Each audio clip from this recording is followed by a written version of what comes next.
Prince Siddhartha's birth. Before he was born, many knew that he was going to be the Buddha or he would rule the world. The queen had a dream where she lied upon a bed of a silver couch and got stabbed by a white elephant.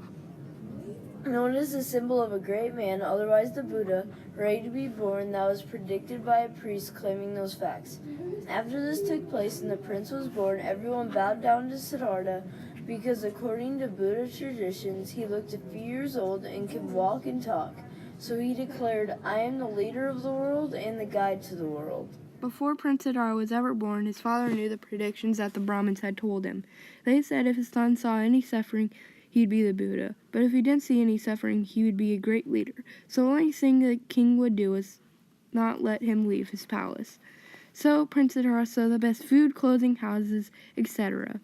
Even though he saw all these great things, he wondered what was on the outside world. But when he was 16, he married a young noblewoman, and when he was 29, they had a child. Siddhartha went on a journey, and his driver pointed out 3 types of suffering as they went. The types of suffering were sickness, growing old, and death. To find out how to stop suffering and find happiness, Siddhartha met an ascetic. Siddhartha became an ascetic to find how to stop suffering for him and all people of the world. Siddhartha found suffering in being an ascetic.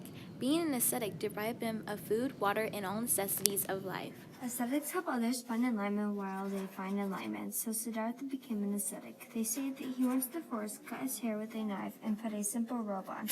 Ascetics would refuse to sleep, he'd eat a little food every day, and he'd put his body in the sun to burn. Siddhartha would meditate to find enlightenment and peace. They say that he could put his fist to his stomach and touch his backbone. How could someone want to go from a king to an ascetic? Siddhartha didn't want this life anymore, so he became the Buddha. Siddhartha learns that giving up everything is not leading him to happiness. He looks for something between having nothing and having everything. On Siddhartha's 35th birthday, a full moon rose. He bathed in a river and slept in a grove of trees. He placed a grass at the foot of a tree and sat down to meditate. According to legend, a wicked god named Mara tried to frighten him. Then Mara sent his 3 daughters. Siddhartha resisted them all and meditated through the night. During the night, he realized the way to happiness, including the cycle of rebirth and how to gain freedom from the end of the cycle.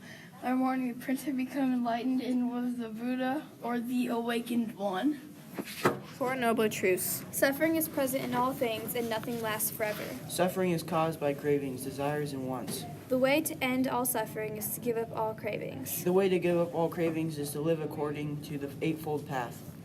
The Buddha had a middle way in order to find happiness. He was selfless and shared what he learned so others could be happy too.